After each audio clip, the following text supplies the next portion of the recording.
Be smart, dummy, dummy, be smart. He said that fool, you weren't cool. He took a book to your school. Be smart, dummy, dummy, be smart. Don't get shocked if you get mocked. It's what you find when you use your mind. Don't you sweat it, look 'em in the eye. Don't regret it, hold your head high. Be smart, dummy, dummy, be smart. Try to show some tenderness, even when they're playing chess. You think it's dumb to be smart, but that's the way you make art. So be smart, dummy, dummy, be smart. Use your brain, that's a start. It's okay to be smart. Don't you think that you are cool? Sorry, dummy, the joke's on you. Hi, I'm James Eade, and this is Change Your Mind. And I live in the divided states of America. And how do we become united again? And this is the question that I think we have to start to change the way we think. Not change your mind in the way of I changed the order for my lunch today, but change the way we think about other things.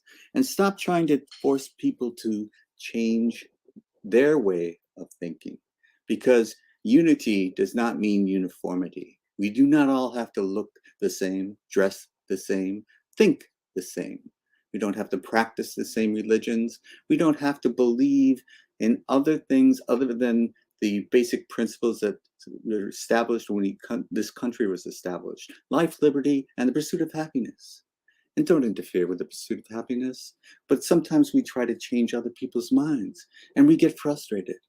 And we wonder, because we all live in glass houses, why are we throwing stones at each other? And our fingers and feet are bleeding and we don't know why? Well, yes, we do know why. It's because we're stuck in a pattern of thinking that we don't know how to change. And I was talking to somebody the other day, and they said that, Jim, I can change your mind through yoga. Through yoga? I said. And I had this question in my mind, if I can find it. Oh gosh, I don't know if I can find it. All right. Let's see. I'm going to do this. I'm going to go to another thing. And okay. All right. What I'm going to do is bring on my guest now, Yudhishthira, who teaches yoga. And he's going to try to change my mind about yoga. Hi, Yudhishthira. Thank you for coming to be on Change Your Mind and offering to change my mind about yoga. Well, thanks, Jim.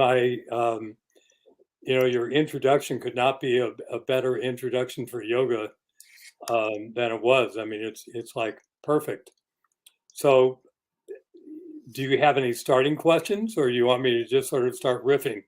No, yeah, we could do that, but I do have some questions because the question of yoga, in my mind, I'm thinking, okay, why would I take up yoga? Well, there's going to be, I'm going to be as honest as possible. When I was growing up, I was thinking, well, there's going to be women stretching in Lululemon outfits and spandex and stuff like that, and that would be fun. And yeah, it's good to be stretching and good to have more mobility. I can see that, but Pilates is a good thing, and I don't do Pilates, so why would I do yoga? But there's a little more to it from what you were telling me offline. There's a little more to it, and I would like the audience to understand. Well, it's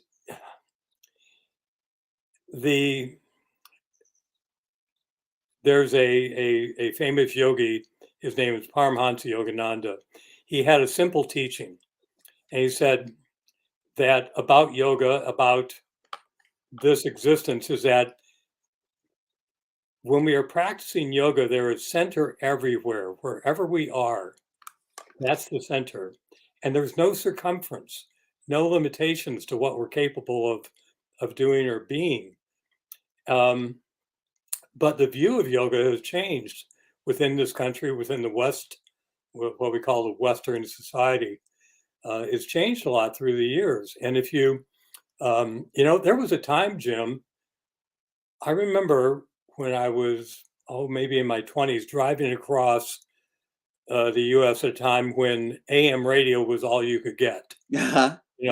And I remember, and there were periods of time in which the only station I could get were Christian revivalists. Right. And I remember hearing this preacher, I don't remember his name or anything else about him, but he was railing on and on about the evils of yoga. Oh, really? And I wasn't, I didn't know a lot about yoga, but I just knew that he had it wrong. And of course, things have changed over the last 30, 40 years in this country and around the world about yoga. But most people still tend to think of yoga primarily as yoga postures, the stretching part of Right. it. Sure. Don't get me started on Lululemon. That's a whole other matter. Okay. Uh, but you know, there there is a lot of misunderstanding in the world about yoga, and it's not so much a misunderstanding. It's just that people have narrowed yoga down into a set of physical exercises. Right. And when I go to the gym and I look up at the screens and they have all the classes that are being offered, you have Pilates, you have spin, you have Zumba, you have dance classes, and occasionally you'll see a yoga class thrown in there as if yoga is one of those things.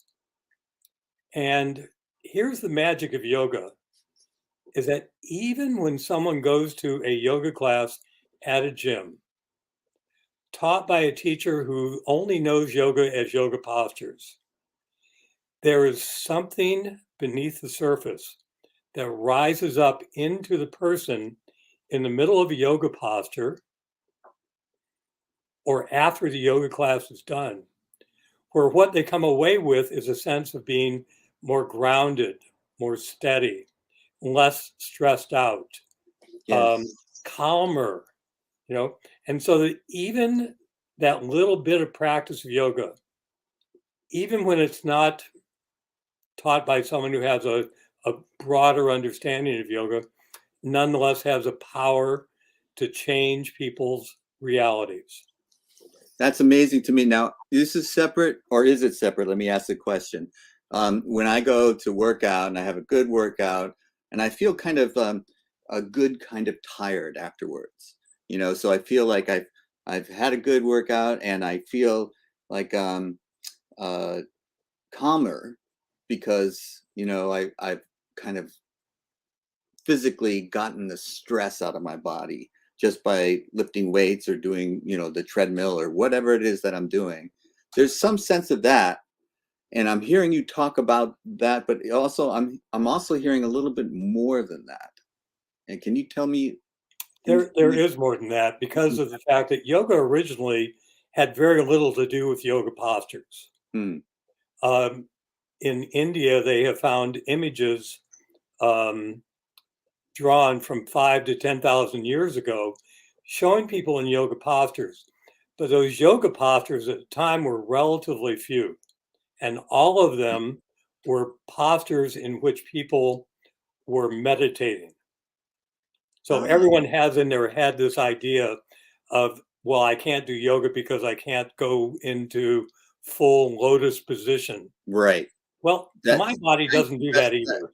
Yeah, I confess that that was a barrier for me, is because I'm not very flexible, and I have some sports related injuries that I don't feel like I can get into those postures.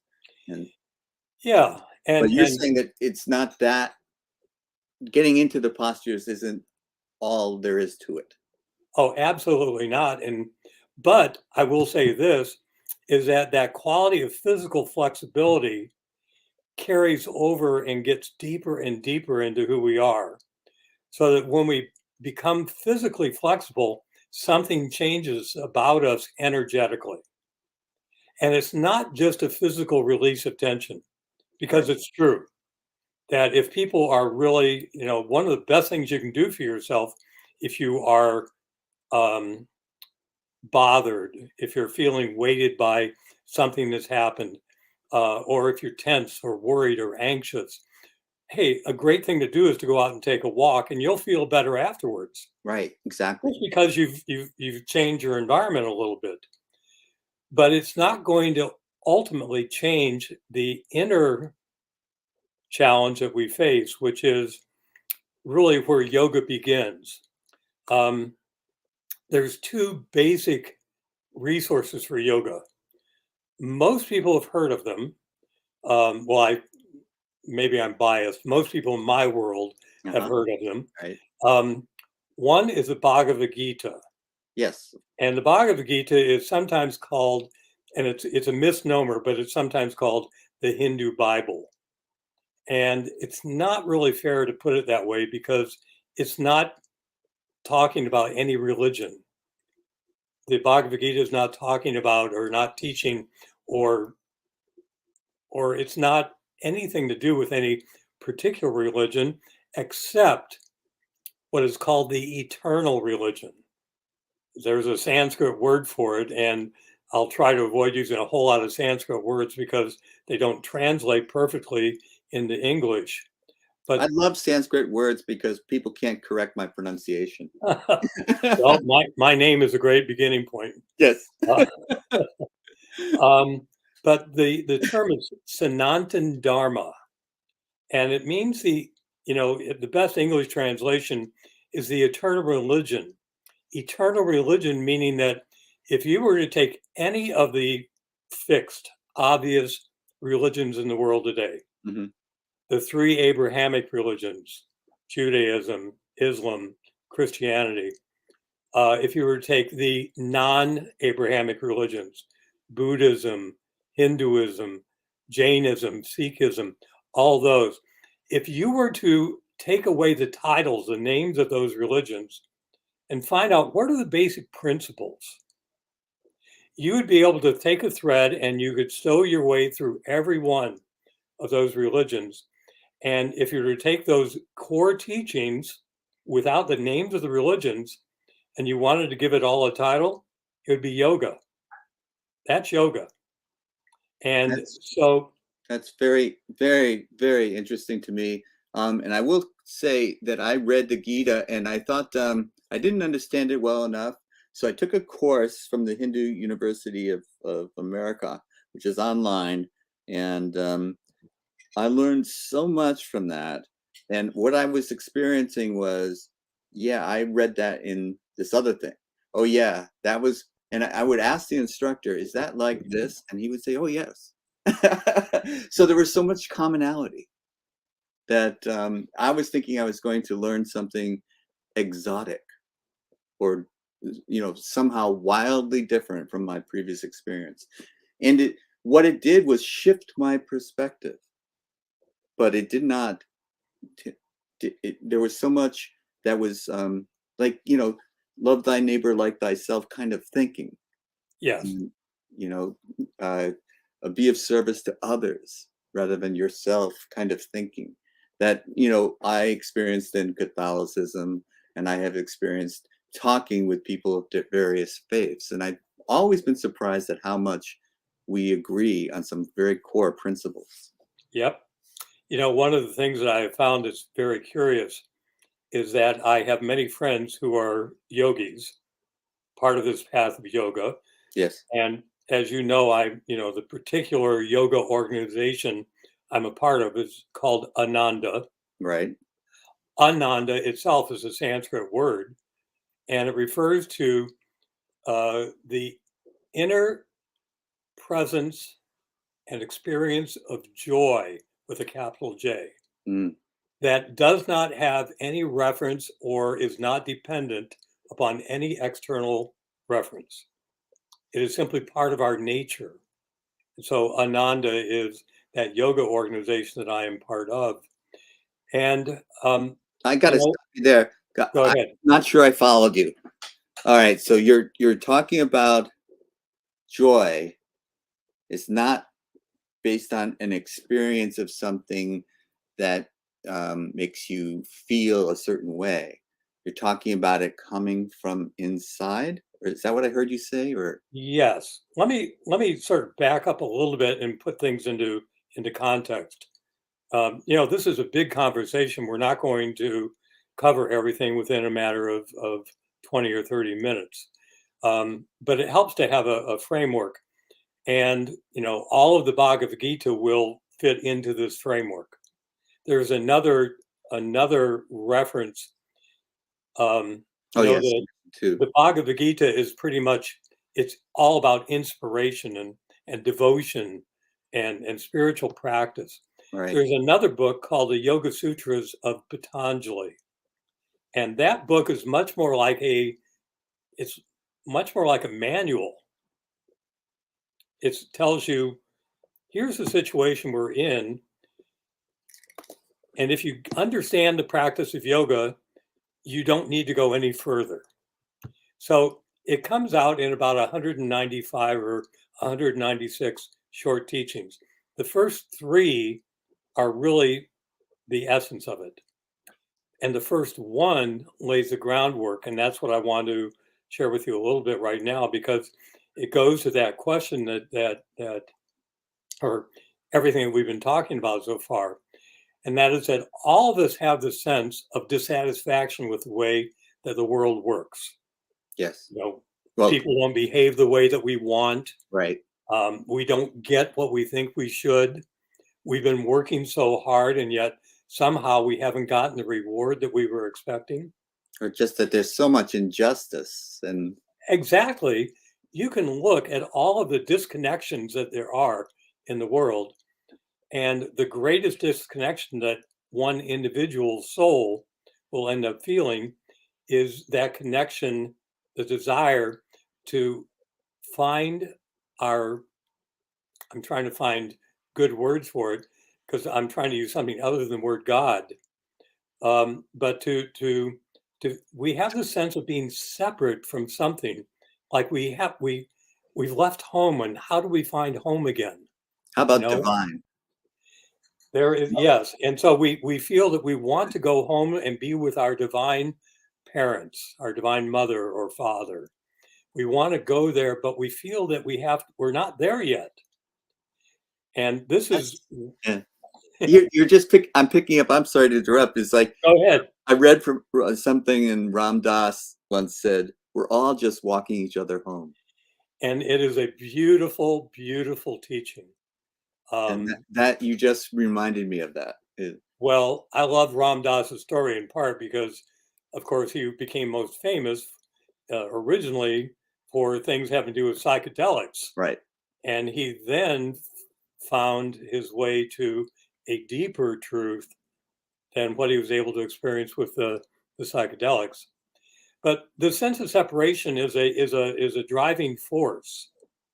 We also have the sense of a goal, someplace that we want to go.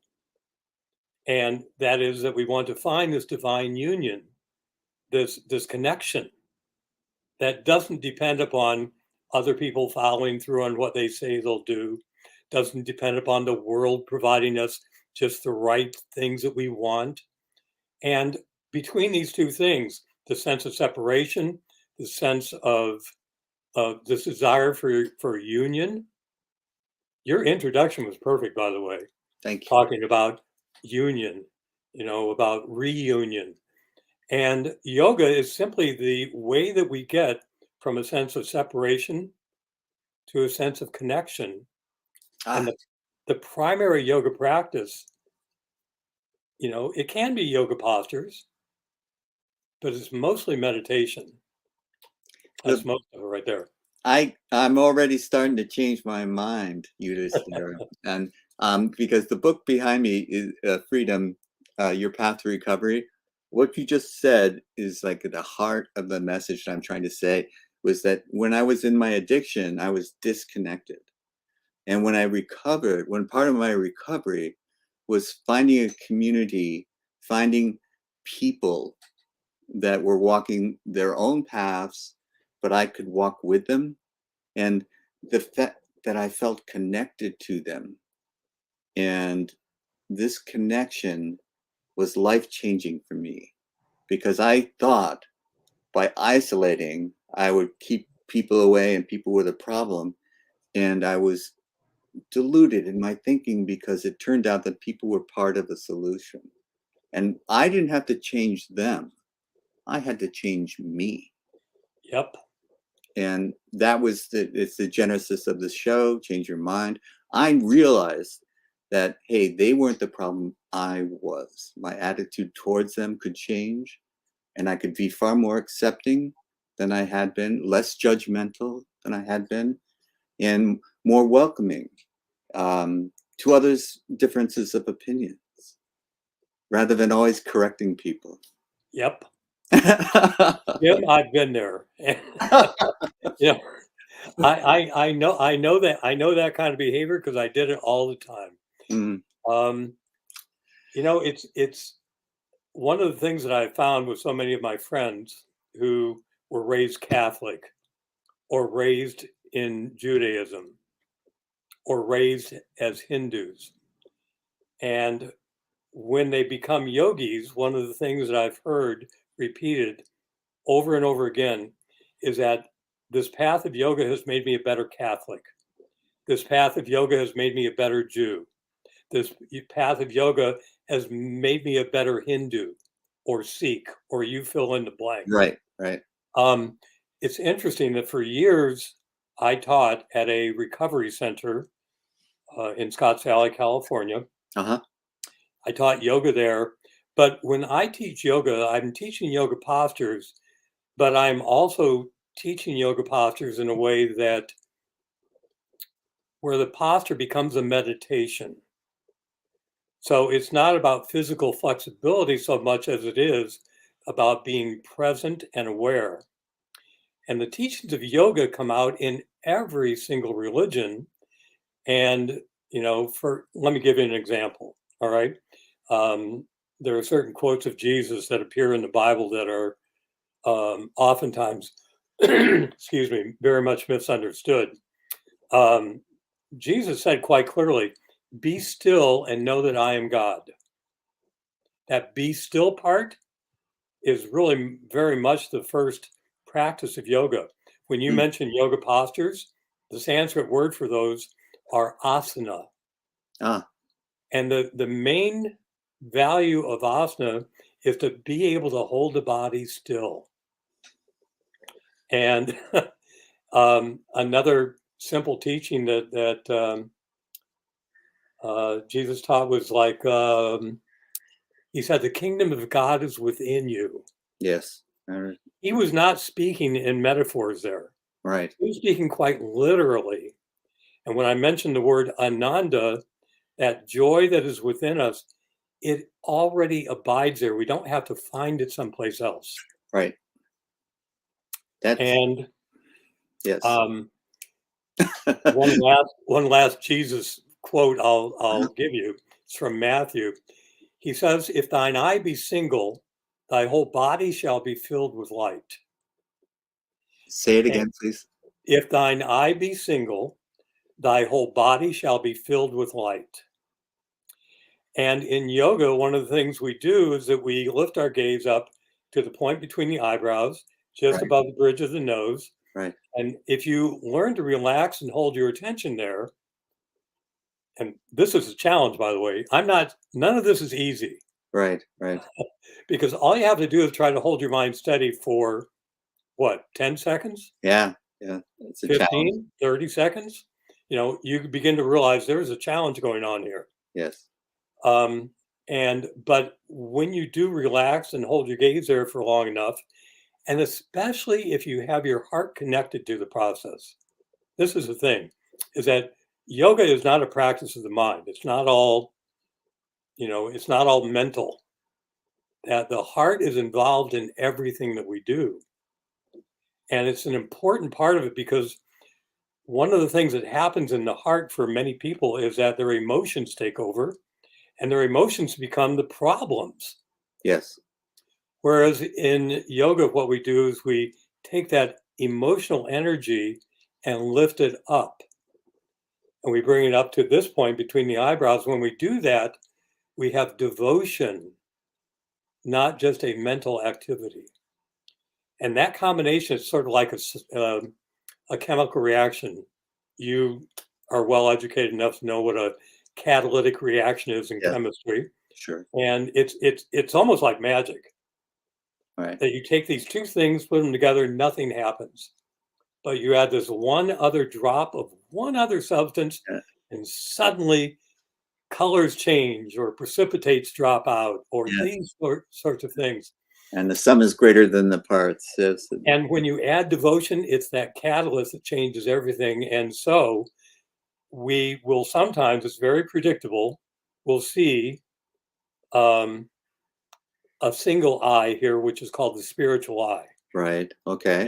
And you might have even heard of that before. I have, yes. And is this also in India? They also have, uh, I guess, painted on dots, or is They that have what's called they have bindis, which are sometimes little jewels.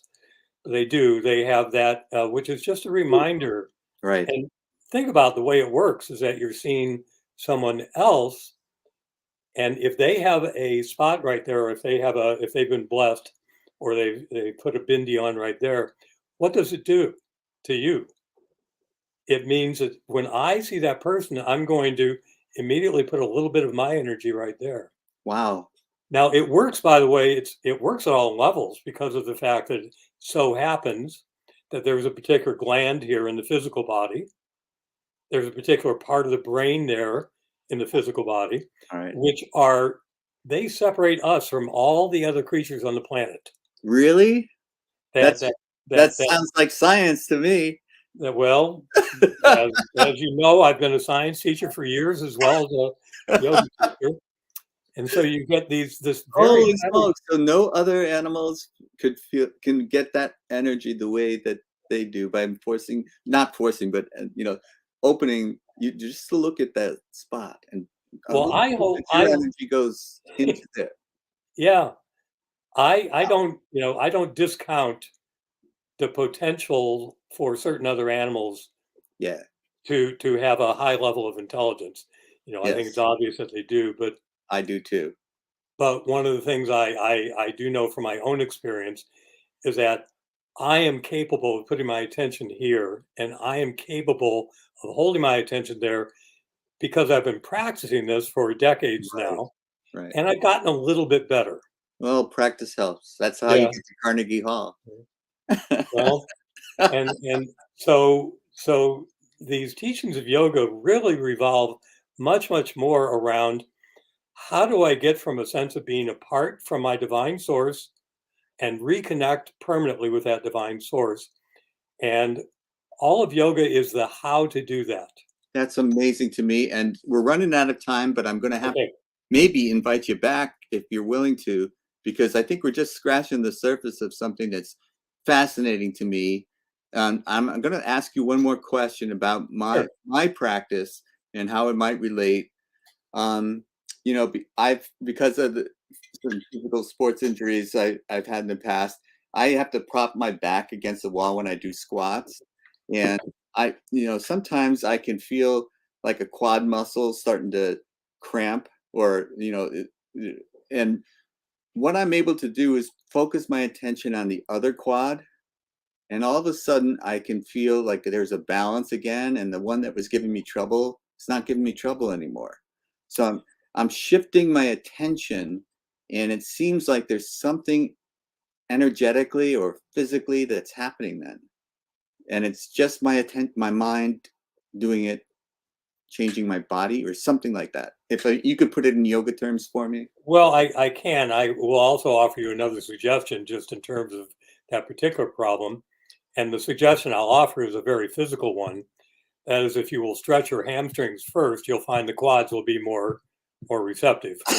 I've uh, been told that before.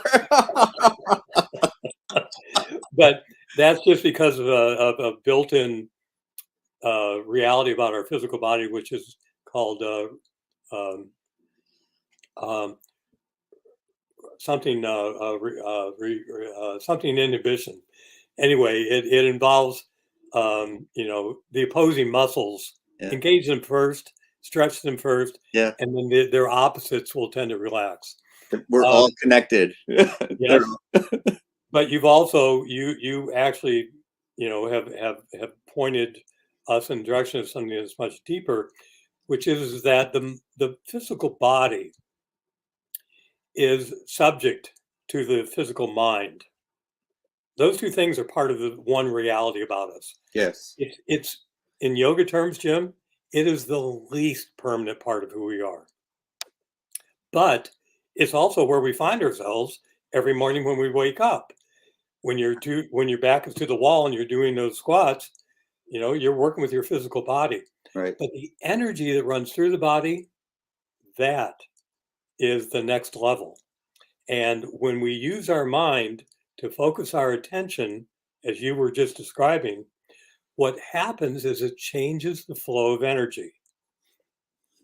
This is, again, I realize we're running out of time. Yeah. But this is sort of just the beginning, because you can look at science again and realize that in the 19 teens and 20s, you had all these scientists realizing that a human consciousness had to be present for certain things to take place. Well, you just gave an example of it that's much more practical than some double slit experiment in in physics. And that is that if I put my attention with willpower to do something else, that part that I have been bothered by is going to be changed. Yeah. Yeah. And is there the last question, is there a Sanskrit word for this energy you're talking about? Well, this energy itself is called prana. Yeah. Okay. Yes. Okay. And I when we couldn't remember, but I knew that there was a word that I had heard that meant basically energy. And when we learn to work with and control that energy, even a little bit, we call it pranayama. Yama meaning control, prana meaning that. And just to call it energy is not quite enough. I get it. Okay. It is life. It is life force. It is the energy that's animating our bodies right now. All right. Well, I could go on, but I'm going to take you backstage now because I have run out of time. I'm actually going overtime. But I want to thank you so much for joining us today and just beginning the discussion of how I can change my mind about yoga. Thanks again. All right. Beautiful. All right. Well, I've got a lot to think about, but you mentioned Matthew and talking about some of Jesus' sayings, and I think it was Matthew that said, "A house divided cannot stand." And when we think about being united again, this is what we're talking about. If we're a divided country, if we're divided states, if we're divided communities, it cannot stand. So we must do better. We must be able to change our minds, become more accepting, more tolerant of other people's viewpoints, of other people in general. I'm learning this the hard way. It wasn't easy for me to do, but I did it. You can do it. And I want you to think about how you can change your mind. Thank you for watching this week's episode of Change Your Mind. And the Roman god Janus in my lower left-hand corner is going to be replaced by a more modern version because we can change our minds. And just remember, every weekend is a new